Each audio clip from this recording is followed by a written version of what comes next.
Hello and welcome to Apocalypse Duds yet again. I'm one of your hosts, Connor Nunez, And I'm Matt Smith. and we welcome you today to December. This is our first December broadcast. Things are recorded a little out of order, so anyway, arguably the worst month of the year. And so we hope whatever you must endure, you persevere. And I don't know. I don't have much to report. The kids are all crazy from Christmas and like 19 days, Mr. Connor, 19 days. And it's like in a horror movie, and Yeah, they're like 7 days. yeah, But they're goddamn. talking about 19 days till Christmas, baby. I mean, I And that's remember, just like, I remember being excited that I'm like, okay, I've only got 12 days until I can be the fuck out of this place for 2 weeks, and that was a yes. magical time Oh, as a yeah. child. I do have to come clean and say, as much as I hate Christmas music, thank you, Mom, and the Carpenters' Christmas album. Not that she plays them all year or anything, but my mom is a very, very, and my family in general are big Christmas people. This might be the first year that hearing Christmas music in a thrift store has not driven me up a goddamn wall. Because that means I don't I was have going to say to, you're growing up.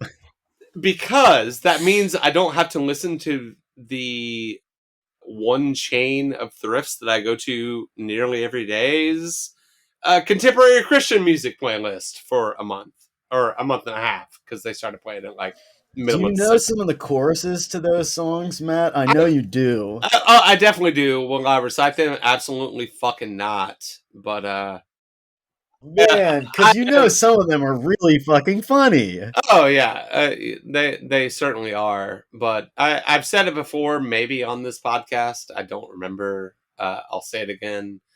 If you ever need information out of me and need some waterboarding material, modern contemporary Christian music is a great way to get me to tell you fucking anything. Because I will do anything Wow. to get that shit Noted. turned off. Jesus fuck. Yeah, just the worst, like the worst possible music on the planet. I will not be taking questions on that. Oh, rum bum bum Yeah, bum. fuck Christmas music also, but I'll take it There's so for a little many bit of of them that are respite. bad.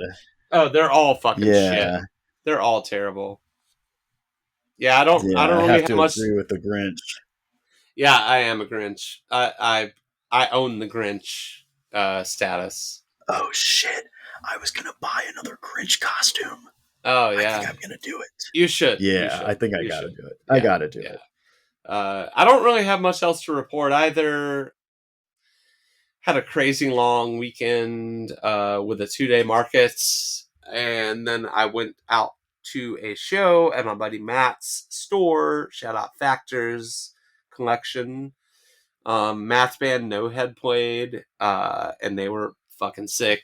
And then this other, like, I honestly, like, I've heard this band's name a million times. I have not checked them out until very recently. They're called Upchuck, and they were fucking insane. Like, they're kind of, I told Connor this, like, I don't want to sound, I don't mean this to sound pejorative, but they're like, they have hooks, but they're a hardcore band. So they're like kind of poppy, and they're just fucking nuts. Like, kids went crazy for this show. And yeah, just check out No Head and check out Upchuck. No Head is a little bit more in the, I guess, shoegaze kind of vein, or not shoegaze, like indie gaze. I don't know what the fuck to call it. Just good ass rock and roll. But yeah, that's been the highlight of my past week. So Yeah, yeah, I we have a good show coming up we do, we do. with Matt's pal Glenn Awe of Juniors in Philadelphia. So Yeah, this was kind Glenn's of our first time talking to someone, I don't know, talking to someone on this end of the business, right? Like with a shop. Right.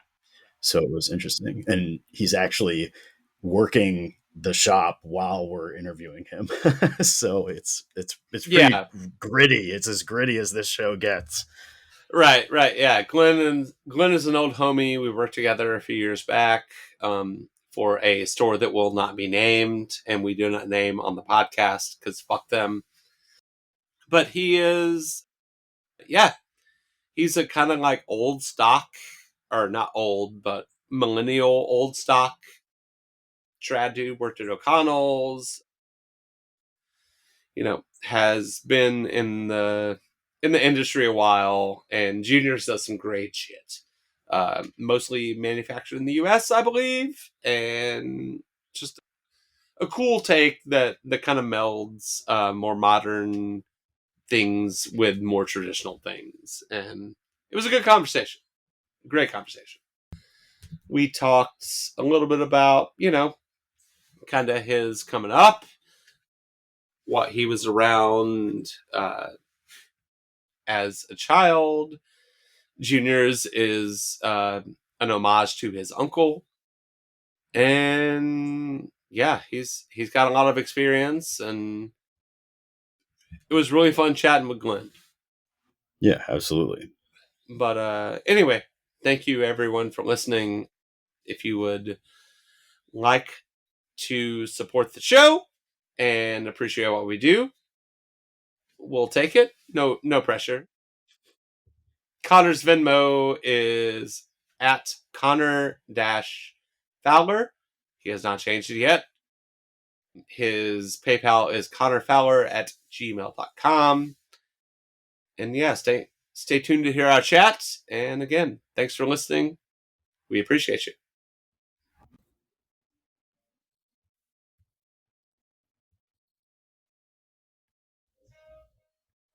In our top secret lair on our private island, we bring you today the soft shouldered sultan, trad dad, the ever so fly fisherman, titan of tailoring, the giant of juniors, haha, Glenn Aw Jr.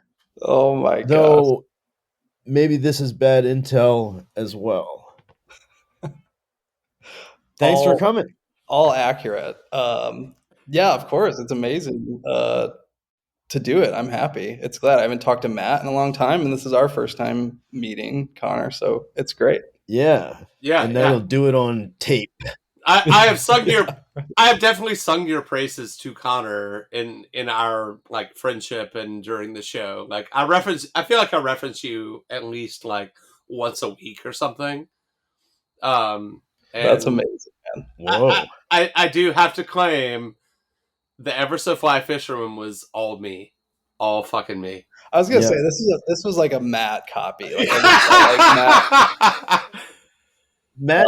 Matt takes credit where it looks good. Yeah. When Connor says some dumb shit, I have to distance When myself. it's a bad joke, Matt runs away. Coward. I'm not saying it's bad. I'm just saying, Connor, you do you. And so Do you say you're about equity, Matt? all I right, want yeah. equal responsibility for jokes. We'll get into this Anyway, and we'll get into this in the intro. How you doing, right. Glenn? I'm great, man. All is well. No complaints. Just well, I mean, like there's minor complaints. Like I'm just like Of Angela and I are course. just like he's tired. We have two kids. Right. One that is 7 months old now. So yeah, so anyone with kids knows that vibe, and then Connor, I mean, you work with kids, so like you totally know that I vibe. get to wash my hands of them at the end of the day, literally Yeah, and figuratively. Yeah, yeah. yeah, The yeah. I best thing leave about here and then do more. the best thing about other people's kids is you can give them back. I am Right. not a fan of children, although yours are adorable, and I like my friends' kids. But Thank yeah, you. don't want to have any responsibility whatsoever for them. So both of you, are doing much better than me in this respect. It's wild. It's yeah, I mean I was up at 4:45 a.m. So Yeah. Oh um goddamn. Yeah, see, that's crazy. yeah. It's so much responsibility. Yeah. It is, but then like she took a nap before I went into the shop today, and like when she woke up from the nap, I was still home. So to like walk in there when she was waking up is just like I don't know. Then you're like you forget about 4:45 for a little bit. Uh, Right, right. there's just nothing like it. So Yeah, yeah. How has Truly. how's business been this fall? it's been great, man. Oh yeah. Just like yeah, I don't know. Like I saw some like silly meme the other day. It was like about like stopping and like having like a gratitude moment, and it just like I mean that hits me. It happens all the time. I mean that happens a lot in the shop. Or like I'll go home and like tell Angela, who's my wife, about whatever about like people coming in or like people buying, and like it still like hits me, Fuck yeah. like people coming in and like buying stuff from this like shop. Right. Yeah, it's just incredible. Hell Yeah. yeah. Yeah. It like almost validates in certain ways, like, but that constant like, you know, appreciation for it is, I feel like, interconnected with this like weird little world that we're all a part of. Oh, yeah. Yeah. I just like the tagline I always say to her is like, I think it's working. And we're going on like year 3 now of the business. Right, And she's like, right. yes, it's working. I'm like, yeah, but I think it's really working now. Fuck yeah. It's just incredible. So it's really Oh special. yeah. Yeah. We're not gonna get ahead of ourselves. We'll get into Yeah. Yeah. For sure. this quote unquote business that we're talking about, which is great. But Yeah. Yeah. I was just gonna say the Instagram really speaks for itself. yeah, I Thank totally. think you. like incredible, just really wow. Thank That's what you. I have to say about you. Yeah. Yeah. I Yeah. my mean, limited my like limited knowledge.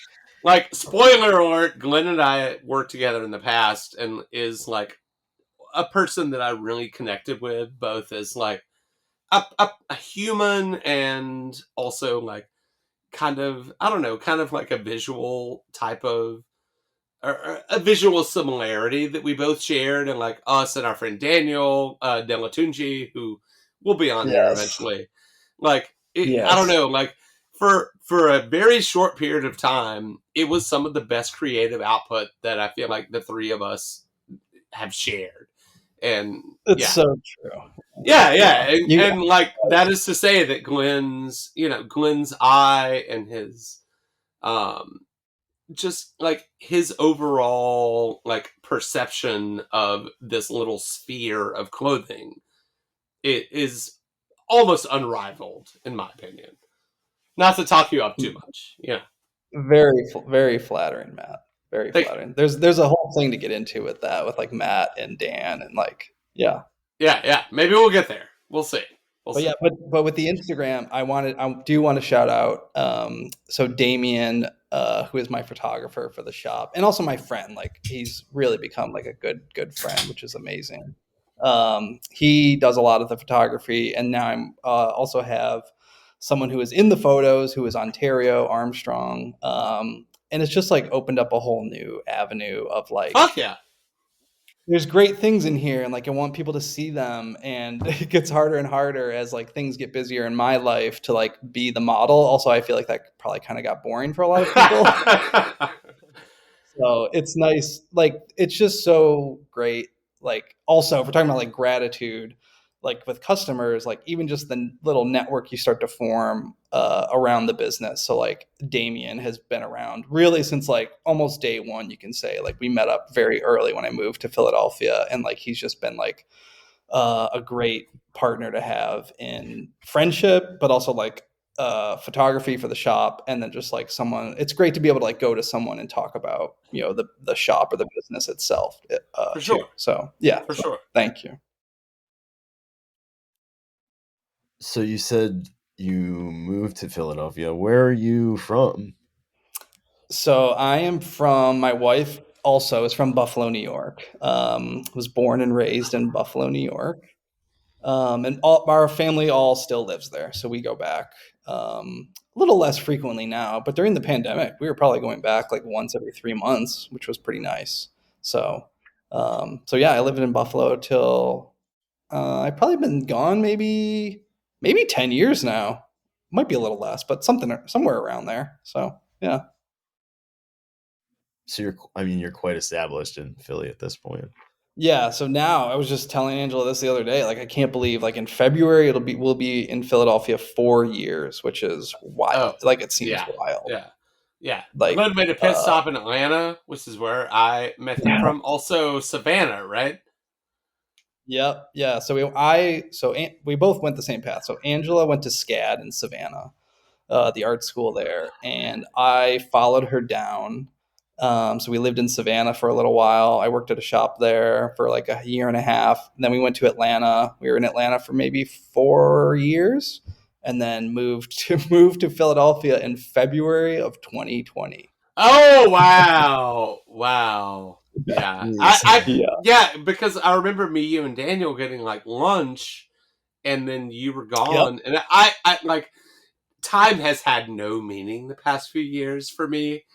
Like it It's all just crazy. seems like one elongated year, and so I'm like, oh yeah, Yeah. fuck yeah, that's just pre-pandemic, and holy fuck, yeah, that's got to Yeah. be fun adjusting to a new place in this specific moment in time. It was so wild. Like, we missed out on so much in those first couple of years, just as far as like, I still feel like we're like learning the city because of that gap. Right, Like, right, moving here and then not being able to do anything. Um, so yeah, I still feel like people are like, "Oh, have you been to this restaurant or whatever?" Like, and I'm like, no, I like in my mind, we're like behind because we missed all of that time. So, right, It's right, so yeah, so huge. Also, it was crazy. Like, we lived here for a month or for 4 weeks or whatever, 3 or 4 weeks normally, and then it's whatever. And the world has never been the same. right, So, right. yeah, Uh, but we love it. It's great. fuck yeah, yeah. yeah, we're living in it. We're living I in it. yeah, I really do like Philly's a great city. It's my friend Chris Roy's like favorite. What's the phrase he always says? I should have prepared for this, but he always says that Philly is the greatest American city in America or something like that. And Yeah. I would agree. Like it's a fantastic fucking place. I've never had a bad time in Philly. It's great. I always tell people, if Buffalo were a real city, like, no knock on, like, I love Buffalo and everyone that knows me knows that. But like, if Buffalo were like had a population of like, Buffalo would be Philadelphia grown up. Right, right, There's like blue collar pride here. There's people who have lived here for generations that never left. Like, but it's also, Philadelphia is also a real city. Like, you get the, like, it's very condensed and congested and like, but without being overwhelming. yeah. It's so under the radar, I think, also too, like, for raising a family and like cost of living, all of those things. Like, it just hit the perfect spot for us. Hell yeah, hell yeah. So so Glenn, can you give us a 60-second CV? Um, not it doesn't necessarily say how you ended up in Philly, but I think it's going to be important for later on. Yeah. Started in Buffalo, especially with my career. So, like, started working at O'Connell's in Buffalo. That's when we're talking about like more like menswear industry. Then followed Angela to Savannah, where I worked at a little shop down there called John B. Rook. Um, and then I was there for like a year and a half. It was like a year and a half vacation, I always tell people. And then after that, when she graduated, moved to Atlanta. It was just a perfect, easy little move. Like, knew I could get a job there. She knew the same. Right, And we were there for 4 years. And then we can get in all, I don't know how into that you want to get about, like, Joel Patton and all the dynamic at Stockton. right. But once the writing was on the wall there, Philly had always been on the radar. So we moved here for multiple reasons. One, ultimately, I would say like being closer to family in Buffalo. Like now it's a 6 hour drive and it's just much easier. So Right, right. Especially with two kids. I have my own job. All right. Yeah. What if you remember, like, what's the first kind of like piece of clothing or style you can think of that really made an impact on you, like in your younger days? Yeah, yeah. This is perfect. It perfectly fits into what like hashtag menswear is and like that whole Tumblr era. Oh yeah, Um, for sure, for sure. yeah, I mean Sid Mashburn's double monk straps. I remember was like the first thing where I was like, oh, those are cool, and like I want those. Right, right. Um, Now, for argument's sake, like I'm happy I never got them. Like I'm much more. I would happily sell anyone on a single monk as opposed to the double. Okay, Um, this is where but we that was the first. disagree. Yeah.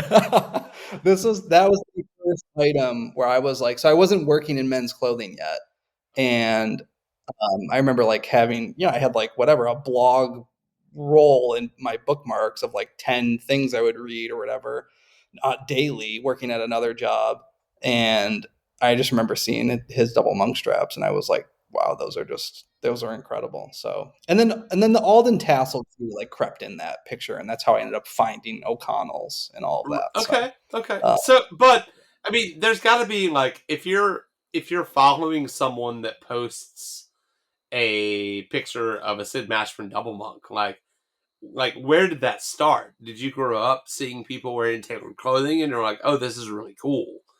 Oh, yeah, I think there's two like major things. I think one is my dad he was a car salesman, and back then car salesmen wore suits every day. So like my dad had a tie drawer like in his dresser. Like, this was like, I don't know, whatever, a 20 Nice. by 12-foot I drawer that was never just like considered that. filled with ties.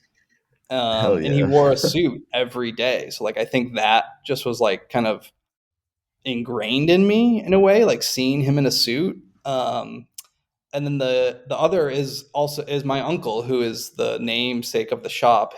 He's a junior, so we always called him Junior. His family always okay, called him gotcha. Junior. I couldn't remember if it was your And uncle or your he, grandpa. yeah, yeah, is my uncle. So my grandfather's brother, and he Gotcha. um he was just always like put together, like always looked great. He also lived in New York. Like I remember going to visit him there, and like he just had this like swagger about him, I guess, that like it was just like something about it. And then the clothes was like the cherry on top. Like he just always he I like I'm pretty sure I don't know this for fact, but I like have memories of him like showing me how to like iron a shirt. And like that's like a very another thing that's like ingrained in my mind that I think had like a big impact on like liking clothes. And I've always liked clothes. Like I was the kid like with the back to school clothing budget. Like I was going into Abercrombie and Fitch and getting one outfit, and like my sister was going into three stores and getting multiple things. And I was like, no, I want like this specific quote best thing. Um, so I always like cared about like appearance or like perception in that way too. Hell yeah. I was gonna ask about O'Connell's. If you would say a little bit about O'Connell's and then Yeah, tell us the stuff that you learned there. yeah. Debunk all the myths for everyone. Right. This might be the first The O'Connell's lore. mention on this show somehow. Yeah. I mean, O'Connell's like played a massive role in like what juniors is like my personal style, my style like evolution, I would say. But I remember like to go way back to the beginning. Then is like I remember like finding out about Alden. This would be like a subset of like the Sid Mashburn double monk, was like finding out what like Alden was. And I was like, oh, that's incredible. And I remember looking Alden up, and I like found out about O'Connell. And I was like, oh, this store like in my city has Alden. Like that's pretty wild. and I was like, the tassel loafer. I was like, the tassel loafer is incredible. So I found out about them that way, but I never like went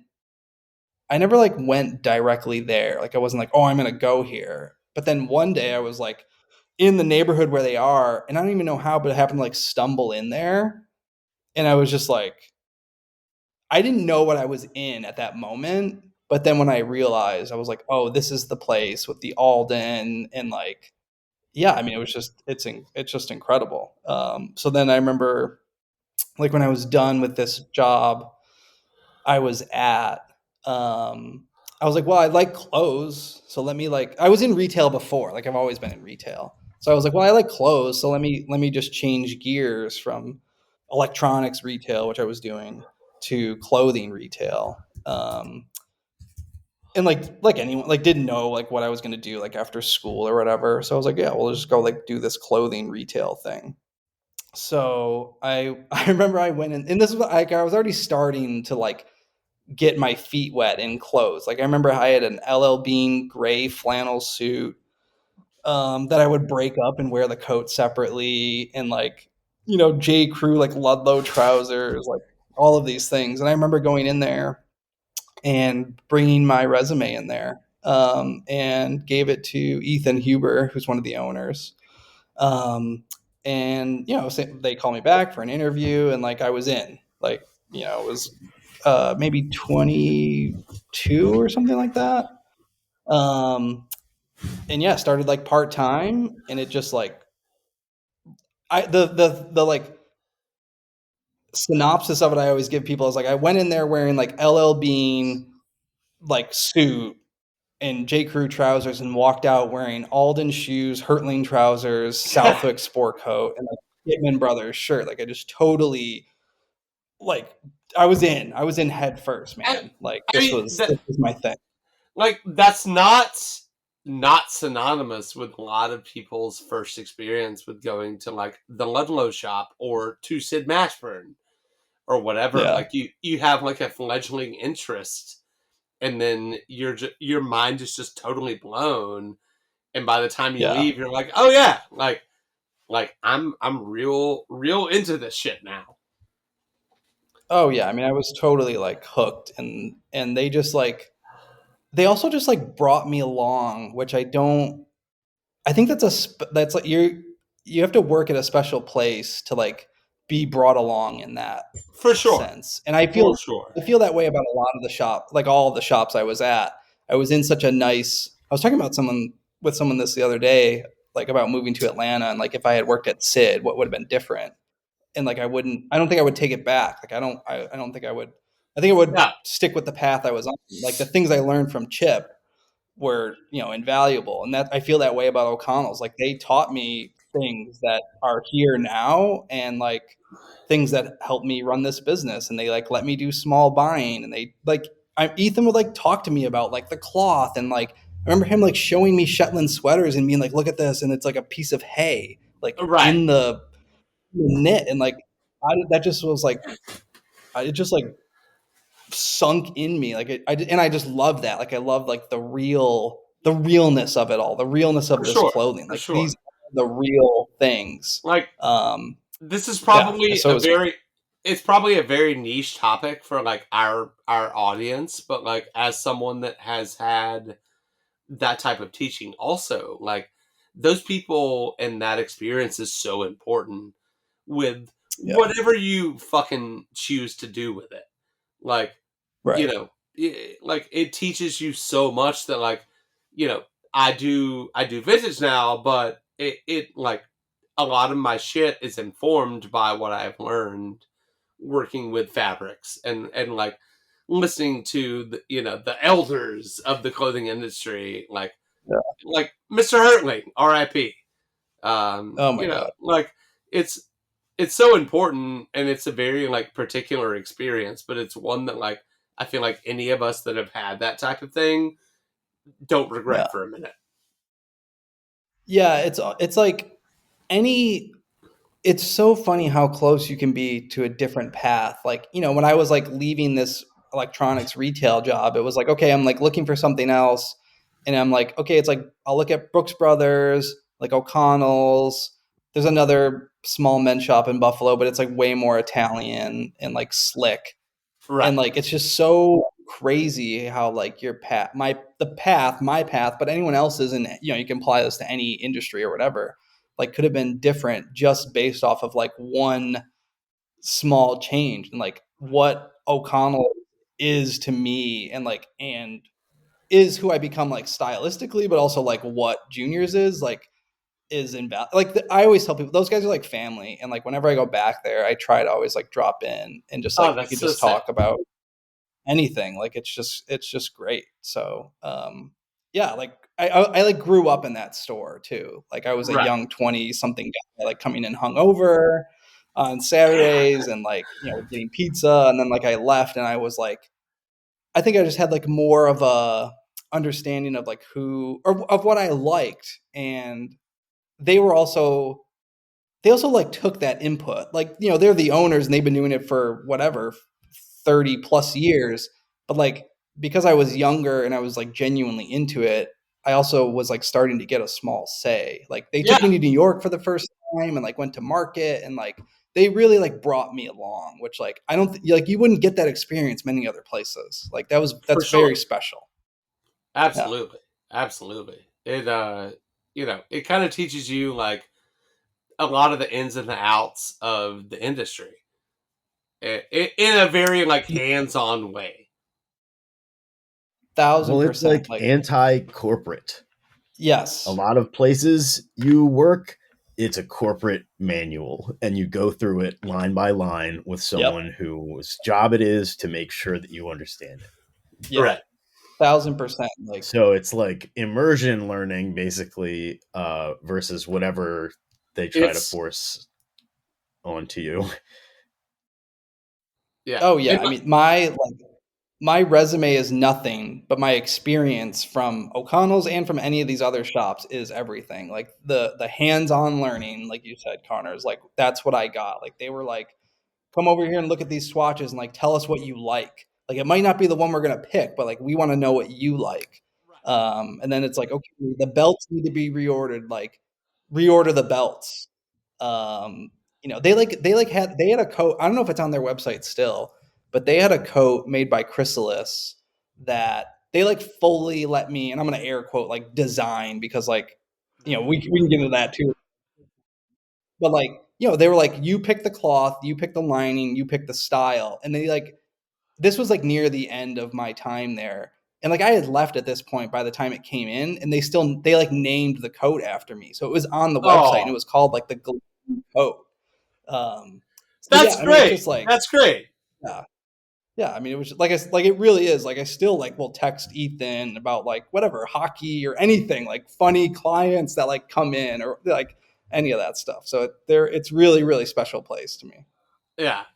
I feel like this kind of piggybacks because knowing you a little bit, I think that the O'Connell's guys, from like a third party perspective, kind of seem to embody this concept. But like one of the two things that I think you and I always connected on, were very soft, like tailored garments. Like they're just so comfortable. And then also just like wearing shit for the utility of it, like not treating our stuff as precious. And I think, yeah, me, you, and Daniel, I'll throw us in that, and maybe Steve later on. But Yeah, you know, like thousand like percent. Like I was wondering like how those two kind of things have evolved for you with like forming your own brand and your own store. Like what do you take from your personal ideas about clothing and like infuse them in juniors? yeah, I mean that like I mean getting to Atlanta and working with you and Dan and like seeing like one like minor small tangent off of that is that like every stop along the way, every shop that I was at had an impact on like my evolution as a just like learning the business. Like at O'Connell's, it was a perfect foundation. John B. Rook is where I learned made to measure, which is like, you know, invaluable now to me. And then at Stockton, I think I really learned, and this was from like you, Dan, on a different level, Joel, on a different level, Steve, like just like how to be like comfortable in clothing and like not be too like fussy about it. Um, and especially from you, like to like work, to like live in the clothes, like to truly like live in your clothing, like it's okay. And I tell people that now, like don't worry if you get something on it, or like if you tear it, like one, it can most often be fixed or repaired, and then two, it only makes it better. Like Mhm. it becomes more of your skin, rather than like uh this like special thing that we like keep sealed away in the closet, and like it, yeah. So that's a huge thing of like living in your clothing. And that's how I approach juniors now too, like no matter what it is with clients, if it's ready to wear, if it's made to measure suiting, like you have to live in the clothing. Oh, phone call, mind if I step away No, one no, sec? no. Get that. Get that. Okay. All right. Look at how realistic our show is. I like this. Hello, Junior. Yeah, this is a man at work here. We're back. You started juniors a few years back, and it seems to walk the line between the old guard, Ivy style, and the new of Italian inspired clothing. So, is that your goal when you set out, or have things evolved that way? That was definitely conscious, I would say. Like I like coming from O'Connell's, and especially like I have like memories of Matt calling me Trad Lord at Stockton.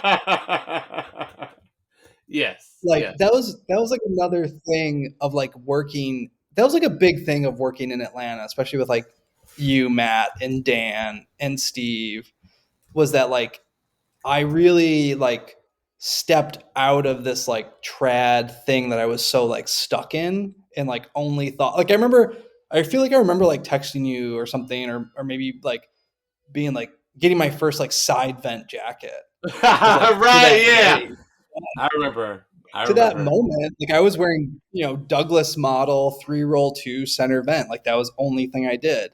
So like to take that step out, being at Stockton and working with those types of people, and even those types of clothes too, like ring jacket and I mean Formicola, right? Like that was the first like Oh true God, yeah. soft shoulder thing I had like experienced. It just like opened my eyes to a whole nother like world that I was kind of missing up to that point, or maybe ignoring. Maybe I was ignoring it, being like scared.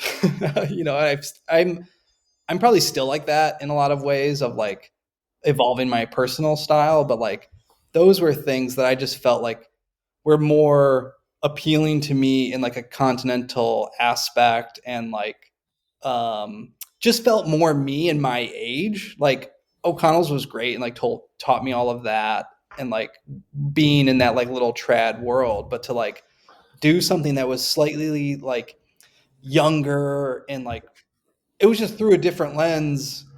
And I think that's what's happening here in juniors, is that like I have things that aren't, like nothing in here is like different.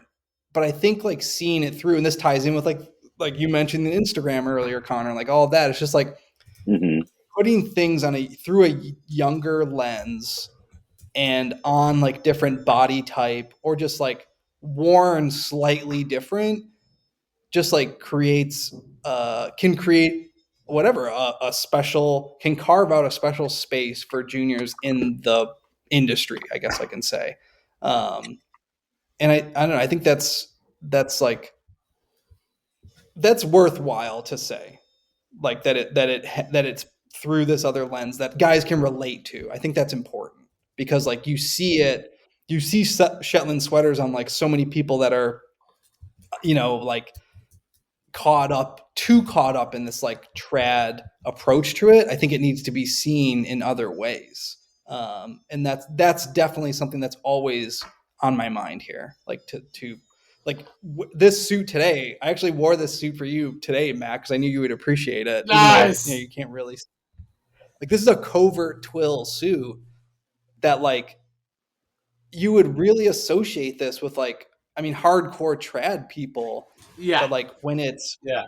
when it's just like you put your own spin on it, like anyone that's mid 30s, like when it's tapered a little bit more on the trouser and like, it's a 3-roll too, but it's darted, has patch pockets in side vents on the back and no pad in the shoulder. It's now it's like, well, what is it? Is it Ivy or is it, Italian or something like that? Yeah. Um, Yeah. and I just think so that's so important to do with like these, because you don't want to lose these things. Like we want to like lose what covert twill is or think that it's only reserved for like, sack suits or something, because it's not.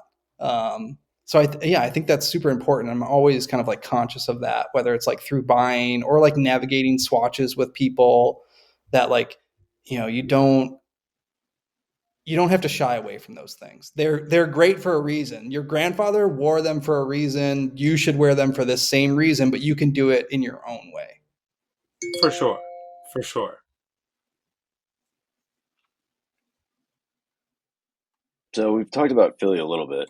Um, why did you open in Philadelphia in the first place? Like moving to Philadelphia was not. I never the plan.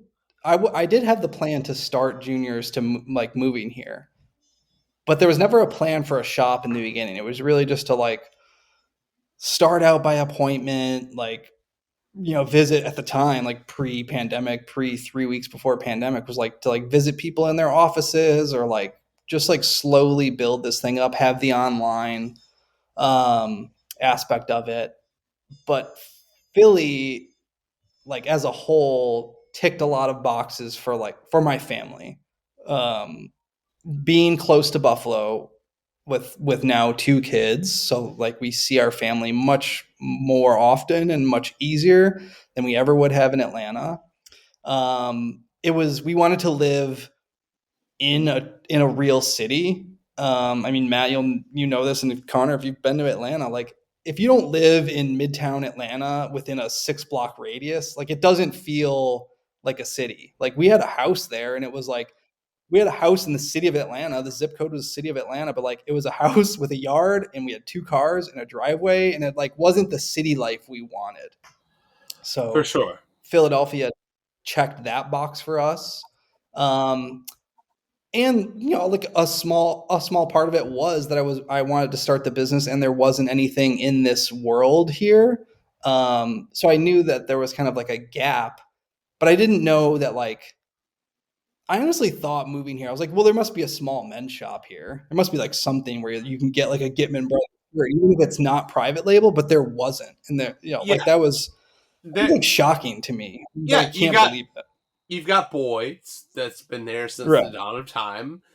And like, Yeah. not to like downplay them, like they're a great store, but it's not that personal experience. Like it's not that kind of niche that your clients, I'm sure, are a part of. Yeah. I mean, yeah, like Boyd's is legendary Right, right. for It's what a it is. but I mean, I think you and I both know from working in like men's shops in smaller cities, like it can be intimidating to go into a spot like that. Totally. Yeah, I mean it's a department store now. So that's a different vibe. And like I'm sure you get great help there. But we have totally different styles, like totally different approaches to what, clothing is or clothing should be, especially, I mean, on both fronts, ready to wear and tailored. I mean, they have great things that a lot of cities can't say that, they have Keton and Isaiah and like Right, that's right. incredible. Yeah, But, you know, but like that's not my I appreciate it, but it's not me. Like, I don't know. Maybe we talked about this, Matt, at some point, but like, I love Ring Jacket. Like I think it's amazing product, obviously, but like it's way too cool for me. Like I am not that. Like I'm Gotcha. not. Yeah. I never.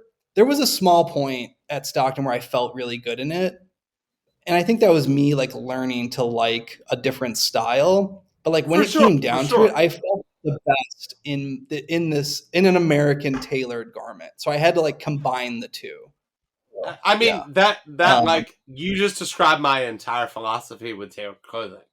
Like I yeah. Southwick, rest in peace, was the best garments that I've or my favorite garments that I've owned, and like Right. that's important. Like it's taking the thing that like you feel is really rad and making it your own, which I think you and I both Yeah. have tried to do in our like clothing evolution. Yeah.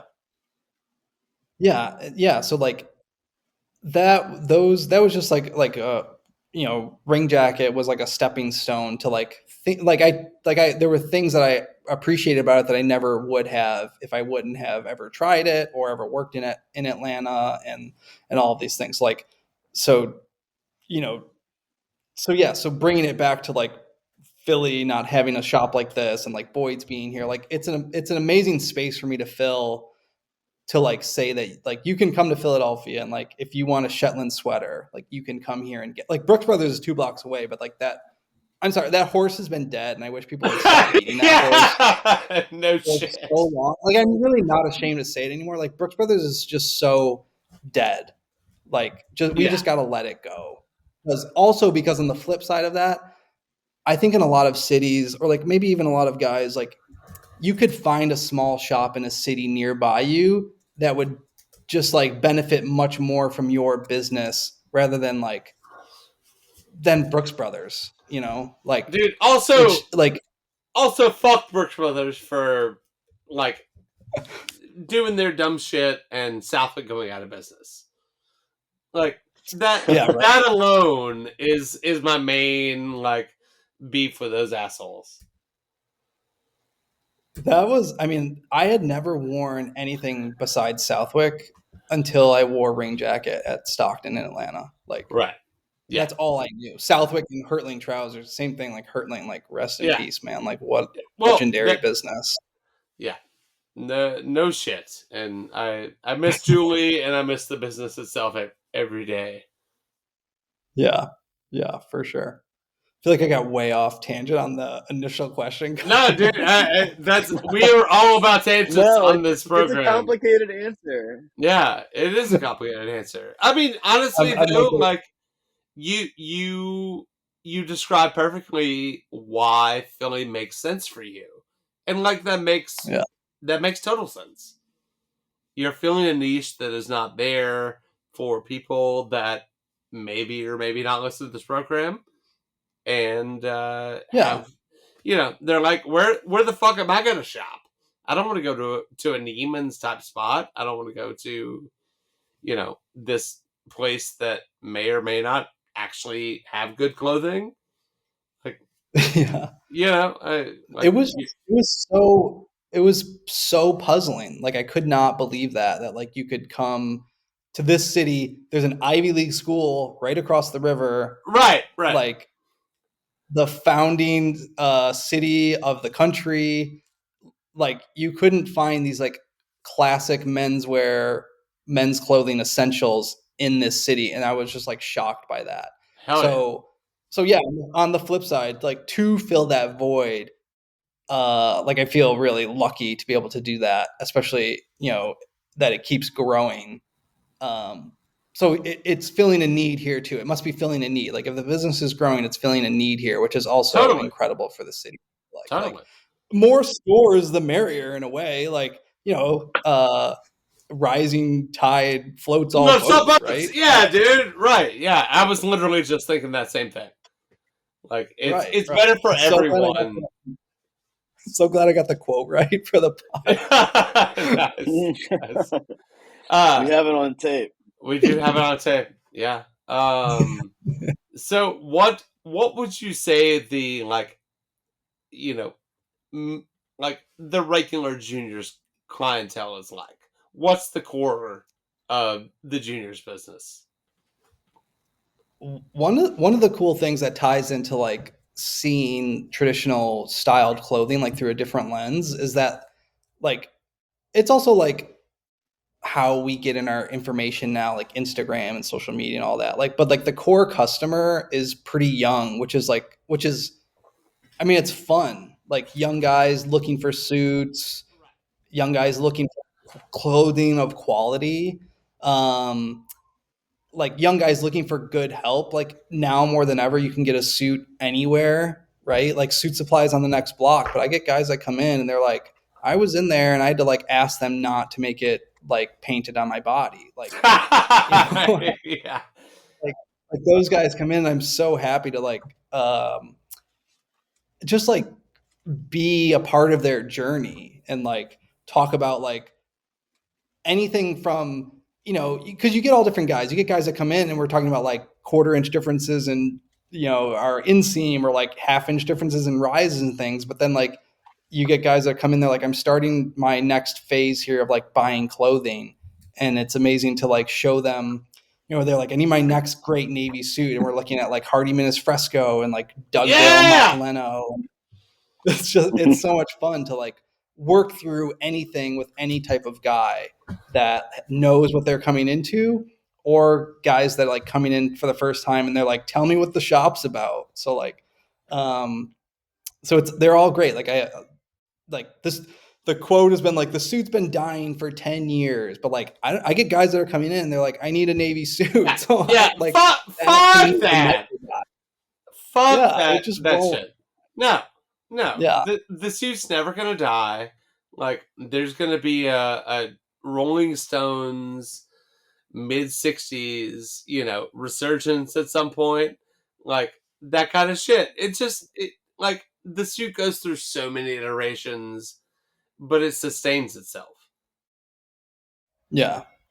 Yeah. So the short answer to the original question is that like it could be anyone from like starting a wardrobe, you know, even if we're talking about like starting a wardrobe, like your mind quickly goes to like a suit, like a navy suit, navy blazer, gray trousers. But I have guys that come in, they're like, I need to like take the next step in my wardrobe, but I don't need to wear a suit. So now we're looking at like cotton canvas trousers and like Oxford cloth shirts and Shetland sweaters, and like I have attorneys who like wear the work jackets to the office because like they feel naked without a top layer. So since the pandemic, that like variety has like changed more than it ever was in my career.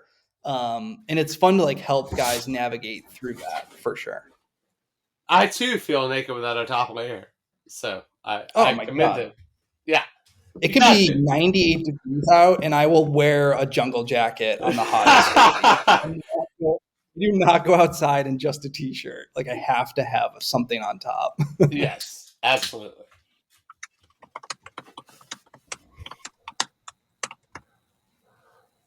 So the next question, with formal clothing at least, design is sort of a misnomer. You're not reinventing the wheel. You've expanded into some other casual garments that work well in a wardrobe that is mostly based around formality. Sorry. Is there a process for figuring out what you think will work? I mean, I guess this is related to what you were just saying. Right. Yeah, like I always tell like people come in, and because everything is made for the shop, like that question of like if we're talking about like what like the word designer as a whole, like I like there's nothing, Mm-hmm. I don't design anything in here whatsoever. Like, yeah, I like my shirt collars, like it's proprietary. Like that was like something I figured out. But like organically, just through myself, like everything through the shop, like runs through me, obviously, but like most of it has some sort of like back journey through my own personal style. So yeah, so you know, everything in the shop is like made for the shop. You know, finding manufacturers that will work with me, sourcing the materials myself in, you know, in maybe half of the cases. Um, but the old like the goal, there's that cliche, like if you were taking if someone took a photo of you and it was black and white, it's like you shouldn't be able to tell which era it was from. And that, like, I feel pretty firm on that in the shop. Like, that's how everything in the shop should appeal to everyone that walks in, whether it's a made to measure suit or whether it's ready to wear clothing. Like, we just want to navigate as close as possible to being right down the middle. The trends, it's been fun because, like, now that the trend is sort of shifting back to this fuller silhouette, I have some guys who come in and want like high rise trouser with a full leg, but then I'm still getting some guys who come in and they're like, do you think the leg needs to be tapered? So, like, you get both dynamics of it. Um, Hmm. so it's interesting to work through that with everyone. Um, and then, yes, like like the way, like I said, whatever, a couple minutes ago, like the way that people dress now for the workplace has changed more than ever in my career. I have some guys that come in and they're like, I'm wearing like a sport coat and a trouser, proper like dress trouser, 3 days a week. And then I might have like attorneys who come in and they're like, I have guys in the office wearing like, golf club polos and Oh chinos, but like I don't God. feel Ugh. like, I don't feel good in that. So we're like looking at like the work jacket, pairing it with like knitwear underneath. Like this merino polo that I'm wearing now, like, has been such a great thing for the shop to help like navigate that for guys. They don't want to wear, they don't want to be perceived as dressed up, but they want to feel good Right. in, like, Right. in what they're wearing. No, So nobody that's feels been good in a plastic polo shirt. I'm sorry. Like, fuck Peter Millar. Fuck plastic polo shirts. Performance my ass. Like, oh my god, it's man. just Just polyester repackaged. yes, yeah. Yeah, I know. Um I've told you And it before, but feels like, disgusting. it feels gross. The first day that I worked at the shop that we have kind of named, but not really, in Atlanta, um, my the person that had hired me, Pat, wonderful human, taught me so much. Never met Pat. Yeah, you missed, man. I'm sorry you missed out on him, but he was showing me around and was showing me what their big, things in the shop were, and Peter Millar was one of them, namely the performance polos. And Yeah. Oh, I felt one, and I said, Pat, the fuck is this? And he yeah. was like, "That's why I hired you, Matt. That's why I hired you." Well, Just like, I had a similar thing leaving O'Connell's and then going to this shop in Savannah. And I had, I was at a shop in O'Connell's that was like, you're talking to a manufacturer and they're like, private label it or we're not ordering it. And then I go to Savannah and they're like, they have the racks full of like Southern Tide polos. I was like, oh I don't like, I god. was like, small crisis. I was like, I don't know if I can work here. Just Dude, of course. Of fucking course. That yeah, so that yeah, totally know what that is for sure. that So should have been your um, reaction. Yeah, that should be any normal person that like actually enjoys clothing's reaction to seeing yeah. Southern Tide or Peter Millar or any of that. We could do a whole hour Oh on my this. oh yeah, I was just thinking of like the whole like our overlapped time in Atlanta, like with Dan and like that whole journey of like what we were working on there together. And like it's so hard to change the mind of like old guard, right? If we're talking Oh, about that, like yeah. that is. Yeah. Um so If you like were in the menswear like store in the 80s and 90s and you sold as much as they sold, there's no changing that. There's no changing that yeah, idea, which is sad. yeah, You know, like yeah. I feel like that's how a lot of stores die. That's one thing here that just made me think of something here that I think a lot of people, I mean, these guys who were just in said it. They like two people said it today, and I think there's something to be said for it. Is that people come in here and they immediately recognize that there's a point of view in this shop. Right. Like everything is so conscious. And this goes back to me like saying like I don't like it, there's no designing in here, but it's obviously thought out. Like, everything goes with everything for a reason. The colors all look very similar for a reason. And it's when people notice that and they point that out to me, that's like fulfilling in its own way, is that they recognize that. And then on a larger scale, like if we're talking about like what the store in Atlanta was, or what the store in Savannah was, or even what Boyd's is. I mean, Boyd's does have a point of view to a degree, but like people will notice it and they appreciate it. It's like Sid's quote, like you don't need all the choices, you need the right choices. Right, right. And that's what that is. And that when you look at like other shops that even I look up to, they all have that in common too, is that there's a strict point of view. It's okay to say no. Like, you're at a trade show or you're getting pitched something, or like someone comes in, they're like, I get people all the time. And I have navy canvas trousers because like people ask for them, but I don't love them. And I'm not afraid to tell people that. And I think they're okay with like listening to that and making their own decision from that. Right. Like there is something in that to like to take your stance on something and really believe in it. And that's also a big part of what this shop is, that like these things are in here, or it looks this way for a reason because I believe in it. If you go made to measure, there's a house style here, but like, do you want to change it? If you've never worn a 3-roll 2 in your life and you want to do 2-button, like that's totally fine. Yeah, But like yeah, to walk into that, I do think people appreciate that point of view. for sure. And I think that like that's a lot of the way that clothing interest has changed over the years, especially the past 15 or so. People want something that like they identify with. And Yeah. there's only a certain amount of that shit that you can get from someone that isn't just like a person running a store, like a person trying to Yeah. do this. Yeah. Hell yeah. Yeah. I mean, it really it's beneficial to have good help, to Yeah, like totally. saying that, not just like in a salesman way, but like to know that you're going into a shop that like, I don't know, maybe you don't feel, maybe when you walk in here, because it's so like, uh, noticeably, I hate using the word like curated, but like, because it is that way, maybe there's a certain comfort that people can get with that, For sure. as opposed to walking in somewhere there's like every choice, there's like 5 fits of the pant, there's it's like there's Right, just too right. much, yeah, it's Option overwhelming. paralysis is, yeah, it's very, yeah. Totally real. It's a totally real thing. Agree. Agree.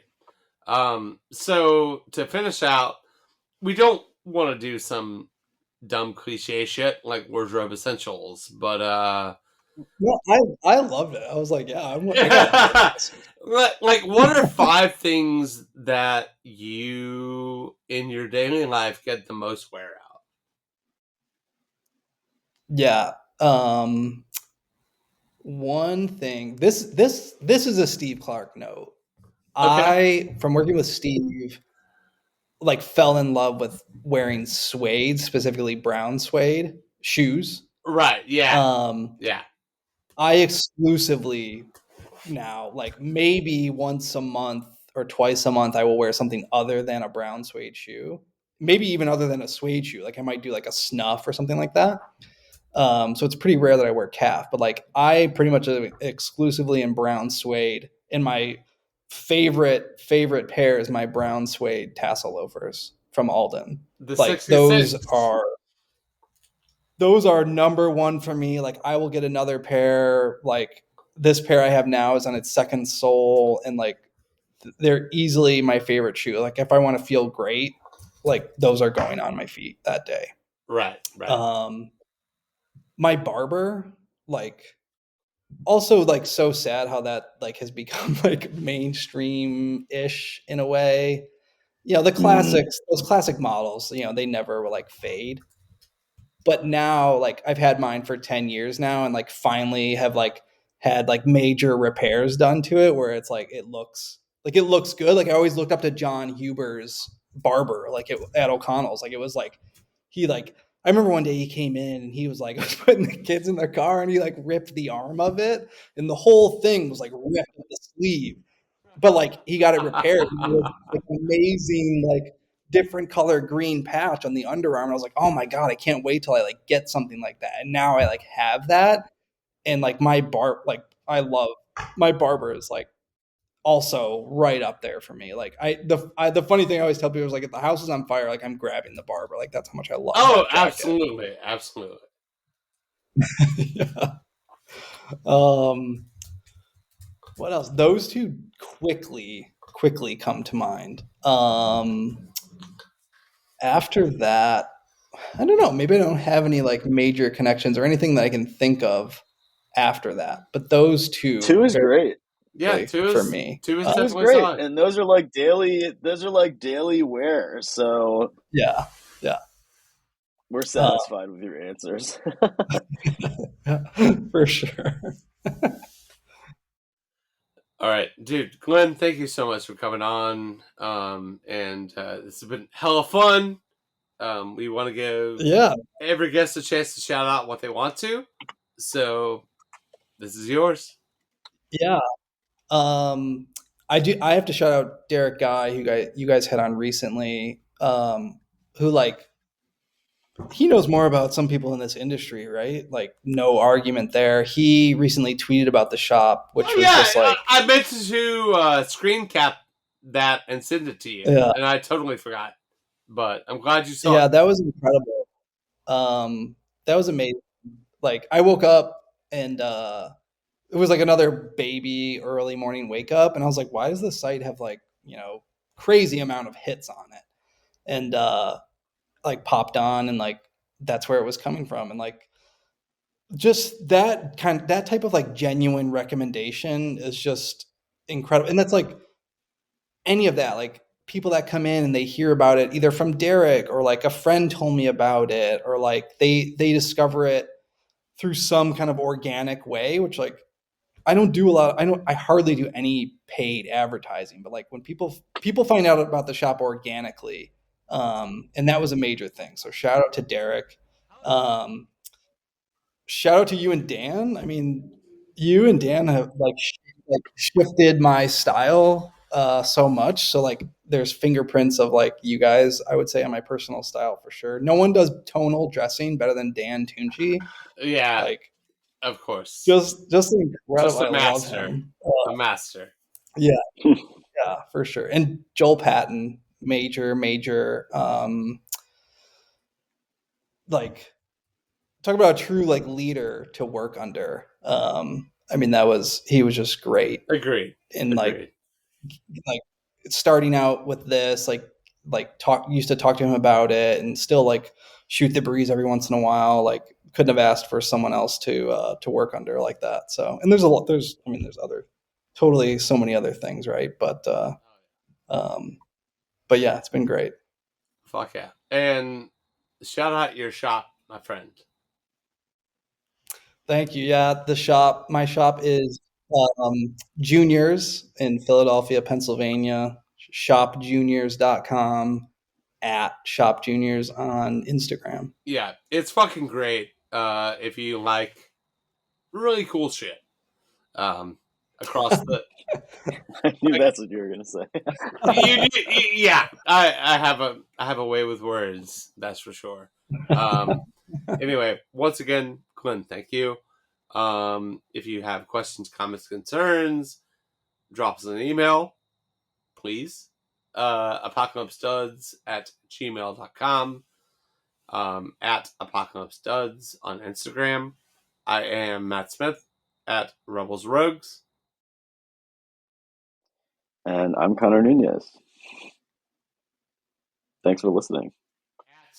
Real Connor Nunez. Thank you for Real listening. Connor Nunez. That's right. All right.